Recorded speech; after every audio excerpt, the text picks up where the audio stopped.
이준호는 결혼 4년 차에 접어든 평범한 직장인이다. 서울 마포구의 한 아파트 단지에 살고 있으며 아내 한서진과는 오랜 연애 끝에 결혼했다. 둘은 함께 미래를 꿈꾸며 작은 일에도 웃고 울던 사이였다. 그리고 반년 전 두 사람 사이에 아이가 태어났다. 딸 이름은 아라. 분홍빛 손과 오묘한 눈동자를 가진 그 아이는 이 세상에서 가장 아름다운 존재처럼 보였다. 하지만 아이가 태어난 후 서진은 조금씩 변해가기 시작했다. 아라가 밤중에 자주 깨니까 우리 당분간 각방 쓰는 게 어때? 출산 후 며칠 지나지 않아 서진이 그렇게 제안했다. 준호는 고개를 끄덕였다. 아내가 몸도 회복해야 하고 무엇보다 아라가 잠을 잘 자야 했기에 그는 그 말에 별 의심 없이 동의했다. 하지만 문제는 벌프 당분간 벌프이라는 말이 벌프 6개월이 지나도록 끝나지 않았다는 점이었다. 각방을 쓴 지 2달째 되던 날부터 준호는 아내의 변화가 이상하다고 느꼈다. 예전 같았으면 퇴근하고 집에 들어올 때쯤 서진은 거실에서 환하게 웃으며 왔어 라고 말해줬다. 하지만 이제 그녀는 늘 안방에 있었다. 문은 항상 닫혀 있었고 안에서는 아기의 울음소리만이 들렸다. 그는 몇 번 문을 두드렸지만 서진은 알아, 이제 막 잠들었어. 나중에 얘기하자 라는 말만 반복했다. 말수가 줄고 눈을 마주치는 일도 드물어졌다. 식사도 따로 했다. 그녀는 이유식을 만들며 간단히 끼니를 때우는 듯했고 준호는 혼자서 배달 음식을 먹는 날이 많아졌다. 그리고 어느 순간부터 그녀는 웃지 않았다. 사진첩을 넘겨보면 과거의 서진은 밝고 활기찼다. 특히 임신 초기엔 매일 아기의 태명을 부르며 기뻐했고 초음파 사진을 보고 눈물을 흘리기도 했다. 하지만 지금의 서진은 거울도 제대로 보지 않았다. 헝클어진 머리, 부은 눈, 말라가는 얼굴. 그녀는 더 이상 이준호의 아내, 한서진이 아니었다. 준호는 혼란스러웠다. 출산이 이렇게 사람을 바꿔놓을 수 있는 걸까? 그는 아내에게 다가가고 싶었다. 무엇이든 함께 나누고 싶었다. 하지만 그녀는 철벽처럼 닫혀 있었다. 가까이 다가갈수록 더 멀어지는 느낌이었다. 어느 날, 준호는 조심스레 말을 꺼냈다. 서진아, 우리 잠깐 얘기할 수 있을까? 그녀는 대답하지 않았다. 아라는 그의 품에 안겨 있었고 갓 목욕을 끝낸 듯 몸이 따뜻했다. 아리는 조용히 잠들어 있었고 준호는 그 작은 생명을 보며 마음 한구석이 먹먹해졌다. 너무 고생 많지. 내가 도와줄 수 있는 건 뭐든 말해줘. 그녀는 그 말에 조용히 고개를 끄덕였을 뿐이었다. 웃지도 울지도 않았다. 그날 밤 준호는 혼자 거실에서 앉아 있었다. 창밖엔 가을비가 조용히 내리고 있었다. 조명이 꺼진 복도에서 안방 문틈으로 은은한 불빛이 새어나왔다. 그는 처음으로 두려움을 느꼈다. 이 결혼이, 이 가정이 무너지고 있는 것은 아닐까 하는 공포. 며칠 뒤 사건이 일어났다. 그날 밤도 아라는 울지 않았고 집 안은 조용했다. 준호는 망설이다가 안방 쪽으로 조심스레 걸어갔다. 문을 두드리려다 손을 멈췄다. 안에서 작은 소리가 들려왔다. 미안해, 미안해. 이젠 아니야. 난 더 이상 자격이 없어. 그는 문틈에 귀를 기울였다. 서진의 목소리였다. 낮고 떨리고 무너지는 듯한 목소리. 자격이 없다니. 무슨 말이지? 그는 천천히 문을 열었다. 삐걱거리는 소리를 내지 않으려 조심스럽게. 그리고 그 순간 준호는 숨을 멈췄다. 서진은 침대 옆에 쪼그리고 앉아 있었다. 손에는 그의 낡은 셔츠가 들려 있었다. 그가 예전에 입고 다니던 회사 출근용 셔츠였다. 얼룩도 주름도 남아있는 그것을 그녀는 꼭 끌어안고 있었다. 눈물은 그녀의 뺨을 따라 조용히 흘러내리고 있었고 셔츠를 얼굴에 묻으며 그녀는 속삭였다. 준호야, 미안해. 나 정말 무너졌어. 준호는 그대로 문을 닫았다. 아무 말도 하지 못했다. 발걸음을 돌려 거실로 향했고 소파에 앉아 고개를 감췄다. 그는 알았다. 지금 아내는 무너지고 있다. 그가 모르는 곳에서 혼자서 조용히. 그날 밤 준호는 잠들지 못했다. 창밖에 가을비는 계속 내리고 있었고 머릿속은 온통 혼란뿐이었다. 무엇이 그녀를 이렇게 만든 걸까? 아이, 출산의 고통, 엄마로서의 책임감, 혹은 자신이 눈치채지 못한 상처. 내가 뭔가 놓친 게 있는 걸까? 그는 자신을 원망했다. 사랑하는 사람의 고통을 이렇게 오래도록 모르고 있었다는 사실이 그를 무너뜨렸다. 다음 날 아침, 준호는 아내에게 말했다. 서진아, 우리 오늘 저녁에 진심으로 이야기하자. 도망가지 말고, 서로 숨기지 말고. 서진은 아무 말 없이 고개를 끄덕였다. 그리고 그날 밤, 두 사람 사이에 침묵이 처음으로 깨지기 시작했다. 저녁 9시가 조금 넘은 시간이었다. 아라를 재우고 나온 서진은 부엌에서 따뜻한 물 한 잔을 마시고 있었다. 형광등 불빛 아래 서 있는 그녀의 모습은 빛이 닿아도 밝아지지 않는 그림자 같았다. 준호는 조심스럽게 다가갔다. 서진아, 우리 어제 이야기한 것처럼 얘기 좀 하자. 그녀는 컵을 내려놓았다. 잠시 멈칫하던 손이 미세하게 떨리고 있었다. 그래, 말해. 나도 이제는 숨을 수 없을 것 같아. 준호는 깊게 숨을 들이쉬고 그녀 앞에 앉았다. 너 어젯밤 울고 있었잖아. 나 때문에 미안하다고 하고 자격이 없다고 했어. 그게 무슨 말이야? 서진은 시선을 피했다. 입술을 깨물더니 천천히 고개를 숙였다. 그걸 봤구나. 응, 그리고 걱정돼서 미칠 것 같아. 서진은 한참 동안 말을 잇지 못했다. 마치 무언가를 고백해야 하는 두려움과 이제 더는 감출 수 없다는 체념 사이에서 갈등하는 듯했다. 준호야, 나 출산 이후에 너무 무서웠어. 그녀는 떨리는 목소리로 말을 시작했다. 내 몸이 내 몸 같지 않았어. 거울 속에 있는 사람이 나인지 모르겠고 아라를 안고 있어도 내가 정말 이 아이에게 필요한 사람인가 의심만 들었어. 준호는 속으로 무언가가 무너지는 소리를 들었다. 너무 힘들었으면 얘 말하지 않았어. 서진은 고개를 젓고 눈물을 흘리기 시작했다. 말하려고 했어. 근데 내가 아락해지고 있다는 걸 인정하기가 너무 창피했어. 엄마는 강해야 한다고 생각했어. 다들 그렇게 말하잖아. 출산은 여성에게 주어진 역할이고 모든 엄마는 이 시기를 잘 견뎌낸다고. 그건 사실이 아니야. 모두가 강한 건 아니야. 서진은 고개를 숙인 채 조용히 말했다. 병원? 다녔어. 준호의 숨이 멎었다. 병원? 응, 정신건강의학과.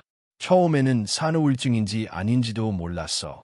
그냥 힘든 거라고 생각했는데 의사 선생님이 그러더라.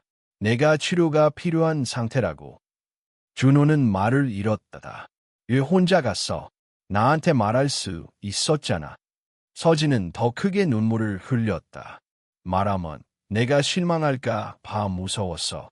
출산 이후에 몸도 마음도 이렇게 망가졌다는 사실을 내가 알게 되면 나를 여자 아닌 엄마로만 보게 될까 봐. 준호는 그녀의 손을 잡았다. 하지만 서진은 손을 빼냈다. 내가 말 안 했던 이유는 다른 것도 있어. 그녀의 목소리가 낮아졌다. 너에게 다시 다가갈 수가 없었어. 내가 손을 잡아도, 내가 안아줘도 내 몸이 굳어버렸어. 준호의 눈이 커졌다. 그건 너 때문이 아니야. 내 몸이 이상해졌다는 걸 느꼈어. 산부인과에 갔을 때 의사 선생님이 그러더라.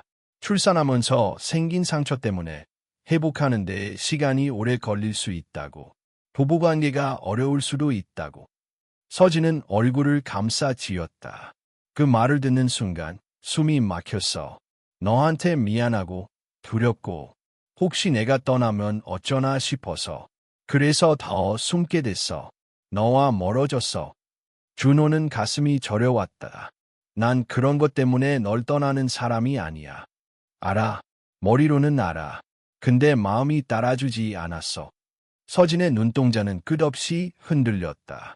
통제가 불가능한 감정의 소용돌이 속에서 자신을 잃어버리고 있는 사람의 눈이었다.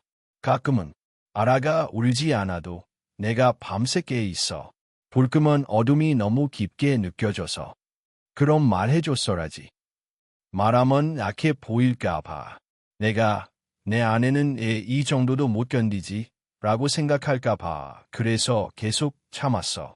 참다 보니 나도 모르게 멀어졌고 그녀는 작은 목소리로 이어 말했다. 어느 날은 잠든 아라 옆에서 내가 울고 있는 걸 깨달았어. 이유도 모르고 멈출 수도 없었어. 이 말을 들은 순간 준호의 눈도 붉어졌다. 그리고 그날 밤 너 셔츠를 끌어안고 울었던 건 서진은 숨을 들이켰다. 그때 내가 너무 보고 싶었어.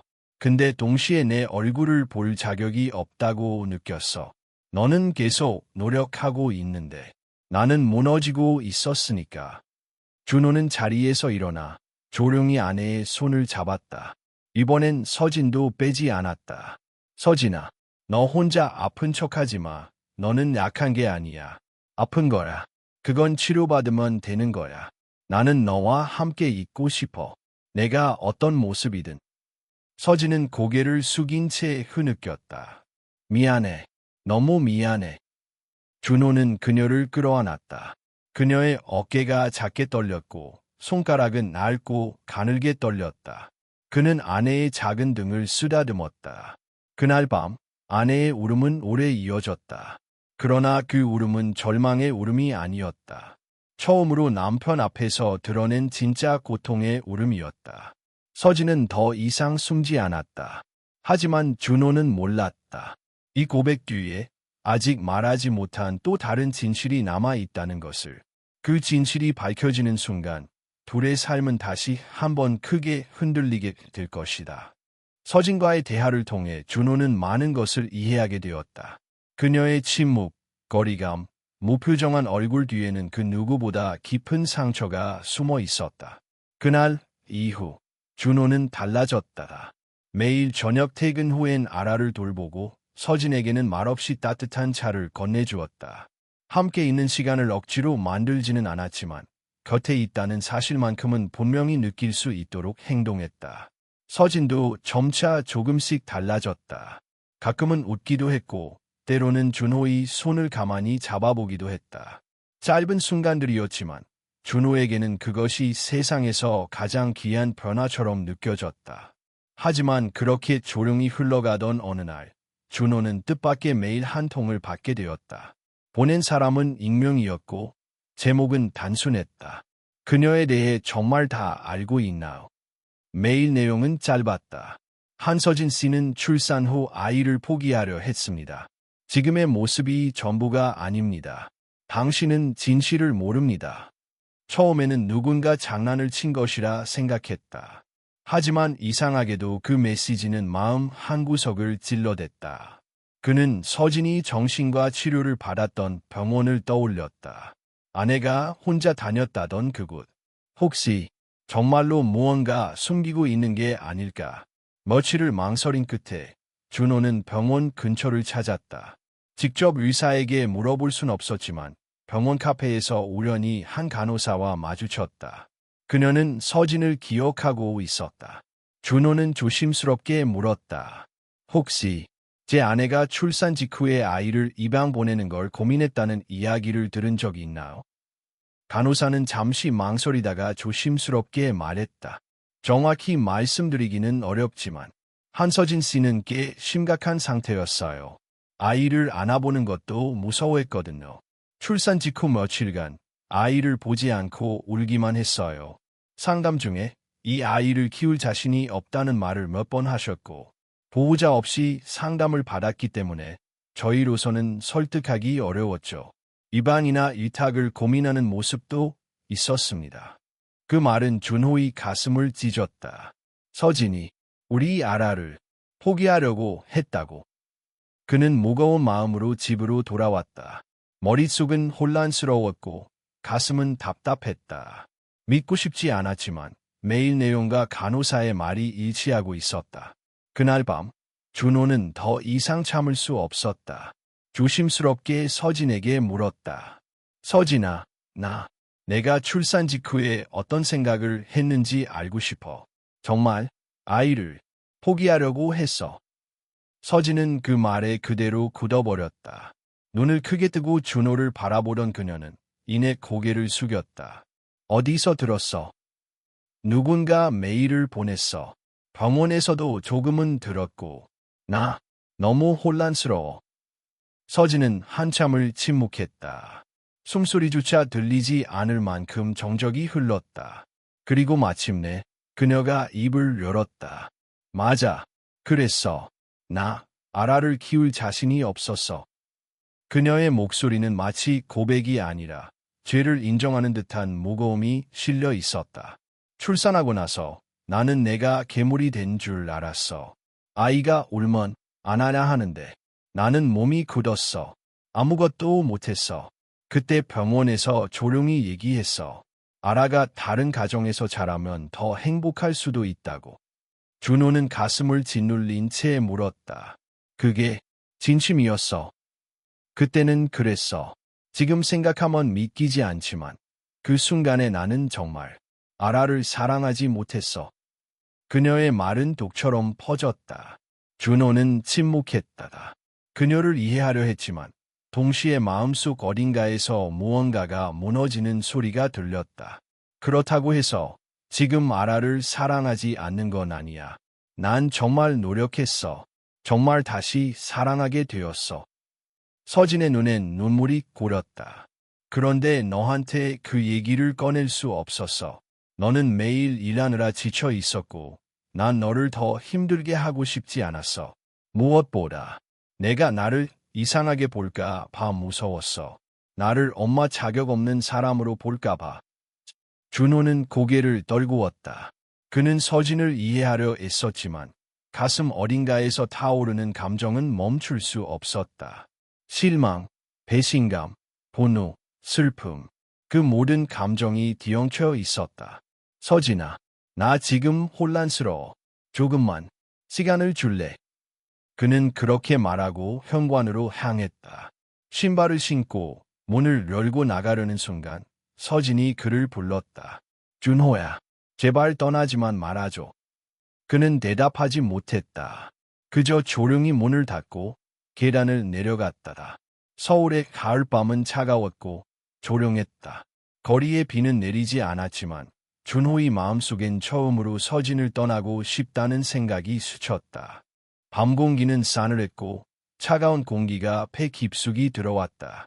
유준호는 무작정 걷고 있었다. 한강변을 따라 아무 목적지도 없이 생각도 없이 가로등 불빛 아래 그의 그림자가 길게 늘어졌다. 머릿속은 복잡했다. 아니, 차라리 하얘졌다. 아무것도 생각하고 싶지 않았다. 서진의 말, 눈물, 고백, 모든 것이 충격이었다. 아내가 아라를 포기하려 했다는 것, 그것도 출산 직후 아무도 모르게. 그것은 단순한 충격이 아니라 준호에게는 정체성 자체를 뒤흔드는 일이었다. 그는 가족이라는 단어를 붙잡고 살았다. 그 안에 있는 믿음, 신뢰, 책임, 사랑, 그 모든 것이 지금 금이 간 상태였다. 새벽 2시 무렵 그는 자신의 어릴 적 집 앞에 도착했다. 지금은 아무도 살지 않는 오래된 단독주택. 부모님이 지방으로 내려가면서 비워둔 채로 남아있던 곳이었다. 그곳에서 그는 한동안 지냈다. 휴가도 없이 회사에 나갔고 퇴근 후에는 곧장 이 집으로 돌아왔다. 전화는 받지 않았고 메시지는 읽지 않았다. 서진에게서 하루에도 몇 통씩 연락이 왔지만 그는 그저 침묵했다. 3일째 되는 날 밤, 그는 집 밖 우편함에 놓여 있는 편지 봉투 하나를 발견했다. 봉투 위에는 단정한 글씨로 그의 이름이 적혀 있었다. 이준호에게. 그는 문을 닫고 들어와 오래된 거실 소파에 앉아 봉투를 열었다. 안에는 손편지 한 장이 들어 있었다. 서진의 글씨였다. 준호야, 내가 떠난 후 나는 하루하루를 버티고 있어. 무슨 말을 어떻게 시작해야 할지 몰라서 말 대신 글을 써. 나는 분명히 잘못했어. 너에게 말했어야 했고 함께 고민했어야 했고 너를 믿었어야 했는데 그걸 못했어. 아라를 처음 봤을 때 나는 너무 무서웠어. 내가 이 아이를 다치게 할까 봐. 이 아이 앞에서 무능한 엄마가 될까 봐. 그래서 도망치고 싶었고 실제로 마음속에서 도망쳤어. 그때 나는 병원에서 진지하게 상담받았고 진심으로 입양이라는 단어를 생각했어. 하지만 시간이 지나면서 아라가 나를 바라보는 그 눈빛에서 나는 살아남았어. 작고 따뜻한 손으로 내 손을 잡아준 아라가 날 다시 일으켰어. 그래서 이 말은 꼭 하고 싶어. 지금 나는 아라를 누구보다 사랑해. 누구보다 지키고 싶어. 그리고 너도 내가 망가진 순간에도 떠나지 않고 옆에 있어준 너를 너무 사랑해. 하지만 이제는 너의 선택을 존중할게. 내가 나를 떠나도 원망하지 않겠어. 그만큼 큰 상처를 줬다는 걸 아니까. 그래도 단 한 번만 마음 깊은 곳에서 묻고 싶어. 나처럼 무너졌던 사람도 다시 사랑받을 수 있을까? 사랑이란 게 그런 사람을 품어주는 거라면 나도 다시 사랑받고 싶어. 편지를 다 읽은 후 준호는 조용히 고개를 숙였다. 뜨거운 것이 눈가에 맺혔다. 그는 울고 있었다. 조용히, 그러나 깊게. 그는 이해할 수 있었다. 서진이 왜 그 순간 그렇게 생각했는지, 왜 아무 말도 하지 못했는지, 그리고 무엇보다 그 모든 걸 혼자 견뎌왔다는 사실이 가슴을 찢었다. 그는 자신에게 물었다. 나는 왜 서진의 고통을 더 빨리 알아차리지 못했을까? 사랑한다면서, 늘 곁에 있었다면서, 정작 그녀가 무너지고 있을 땐 멀찍이서 바라보기만 했던 자신이 부끄러웠다. 그날 밤, 그는 집으로 돌아가지 않았다. 대신 새벽 내내 편지를 가슴에 안고 소파에 앉아 있었다. 아침이 밝았다. 그는 회사에 병가를 냈다. 이유는 간단했다. 이제는 더 이상 늦지 않기로 마음먹었기 때문이었다. 그날 오후, 준호는 집으로 돌아왔다. 문을 열자 익숙한 향기가 났다. 아라가 거실에서 낮잠을 자고 있었고 서진은 식탁에 앉아 멍하니 창밖을 바라보고 있었다. 그녀는 준호를 보자 아무 말도 하지 못했다. 눈만 커지고 입술이 떨렸다. 준호는 천천히 다가가 그녀 앞에 앉았다. 편지, 잘 읽었어. 서진은 고개를 떨구었다. 말할 자격도 없는 나인데. 그가 그녀의 손을 잡았다. 서진아, 나도 그동안 몰랐어. 내가 얼마나 힘들었는지. 나도 잘못했어. 서진은 눈을 감았다. 눈물이 흘렀다. 그는 조용히 그녀를 안았다. 다시 시작하자. 우리 같이 치료받고, 같이 울고, 같이 웃자. 아라에게 보러주자. 부모란 완벽하지 않아도 함께할 수 있다고. 서진은 작게 고개를 끄덕였다. 그날 밤, 준호는 처음으로 아내와 함께 아이를 재웠다. 셋이 나란히 누워있는 모습은 오래전 꿈꾸던 가족의 모습과 꼭 닮아 있었다. 그날 이후, 이준호와 한서진의 삶은 조금씩 달라지기 시작했다. 마치 오래 닫혀있던 창문을 열고 서서히 신선한 공기가 집 안으로 스며드는 것처럼 아주 천천히, 하지만 확실하게. 준호는 회사를 잠시 휴직했다. 아라가 태어난 후 처음으로 그는 아빠라는 이름을 온전히 받아들였다. 기저귀를 갈고 이유식을 만들고 새벽 수유도 함께했다. 그동안 서진이 혼자 감당했던 무게를 조금이라도 나누고 싶었다. 서진도 치료를 이어갔다. 정신건강의학과와 내분비과에서 정기적으로 검사를 받았고 얼마 지나지 않아 그녀는 하나의 진단을 받았다. 한서진 씨는 뇌하수체에 작은 종양이 있어요. 프로락틴 분비에 영향을 줍니다. 감정 기복이나 우울감, 피로감이 심해졌던 것도 이 때문일 수 있어요. 의사는 설명을 덧붙였다. 수술이 필요할 정도는 아니지만 약물 치료와 지속적인 관찰이 필요하다는 것이었다. 서진은 조용히 고개를 끄덕였다. 이번에는 혼자가 아니었다. 병원 대기실 옆자리에 준호가 앉아 있었고 그가 그녀의 손을 꼭 잡고 있었다. 그날 밤 서진은 조용히 말했다. 병 때문이라고 하니까 조금은 위로가 되네. 내가 약해서 그런 게 아니라는 게.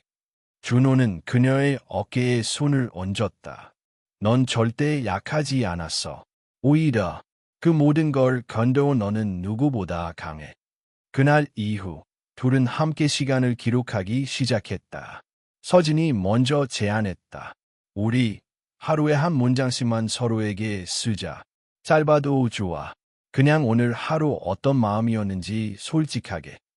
그렇게 시작된 작은 노트는 어느새 두 사람의 일기장이 되었다. 처음에는 고마워. 오늘은 좀 힘들었어 같은 짧은 문장들이었지만 시간이 지나면서 더 깊고 진솔한 이야기들이 채워졌다. 서진은 아라와 산책을 하며 사진을 찍었고 준호는 그 사진을 인화해 노트 옆 페이지에 붙였다.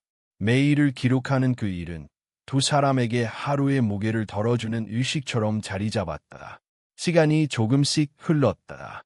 아라는 이제 엄마, 아빠를 뚜렷하게 부를 줄 알게 되었고 세 사람은 주말마다 공원으로 소풍을 나갔다. 때때로 서진은 여전히 불안해 희청했지만 그럴 때마다 준호는 말하곤 했다. 괜찮아. 오늘 힘들면 내일 말해도 돼. 매일 잘할 필요 없어. 어느 날 서진은 노트에 이런 문장을 남겼다. 나는 여전히 나락하다. 하지만 이제는 그 나락함을 감추지 않아도 된다는 것을 알게 됐다. 준호는 그 문장을 읽고 조용히 아래에 한 줄을 덧붙였다. 너의 나락함을 안고 살아가는 것이 내가 선택한 사랑이다. 그 문장을 본 서진은 오랜만에 크게 웃었다. 가을이 지나고 겨울이 왔다. 서울에 첫눈이 내리던 날, 세 사람은 아파트 베란다에 나란히 서 있었다. 아라는 유리창 너머로 내리는 눈을 보며 신기한 듯 손을 뻗었고 서진은 아이를 품에 안고 준호에게 말했다.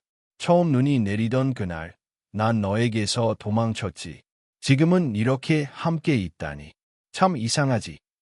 준호는 서진의 어깨에 팔을 두르고 대답했다. 이상하지 않아. 우린 그냥 조금 돌아왔을 뿐이야. 서진은 준호를 바라봤다. 과거의 미안함, 상처, 고통은 사라지지 않았지만 이제는 그 모든 것을 이야기할 수 있는 사람이 곁에 있다는 것만으로 충분했다. 어느 저녁 서진은 식탁에 앉아 조용히 물었다. 준호아, 너는 내 나를 떠나지 않았어. 그때 그렇게까지 말했는데. 준호는 잠시 생각하다가 웃으며 대답했다. 떠나고 싶었어. 정말로. 근데 내가 나가서 내 편지를 읽고 나서라 알았어. 너도 계속 싸우고 있었다는 걸. 그리고 우리가 함께 만든 아이를 지키고 싶은 마음이 너만큼 나에게도 있다는 걸. 서진은 고개를 끄덕였다. 눈물이 고렸지만 이번엔 슬픔 때문이 아니었다. 그래서 지금은 어때? 준호는 그녀를 바라봤다. 지금 나는 하루하루가 선물 같아. 완벽하진 않아도 우리가 함께하니까. 서진은 조용히 웃으며 말했다. 나도 가끔은 아직 무섭지만 너와 아라가 있어서 버틸 수 있어. 시간은 멈추지 않는다. 그들의 삶도 여전히 크고 작은 파도를 마주하지만 이제는 그 파도를 함께 건널 줄 아는 법을 배웠다. 어느 날 서진은 일기장의 마지막으로 이렇게 썼다. 나는 한때 무너졌고 끝났다고 생각했다. 하지만 이제 알았다. 진짜 사랑은 무너지지 않는 것이 아니라 무너진 후에 다시 손을 잡는 것이라는 걸. 그리고 준호는 그 옆에 적었다. 나는 내가 끝이라고 느꼈던 순간에 다시 시작을 선택했다. 그게 내가 너를 사랑하는 방식이다.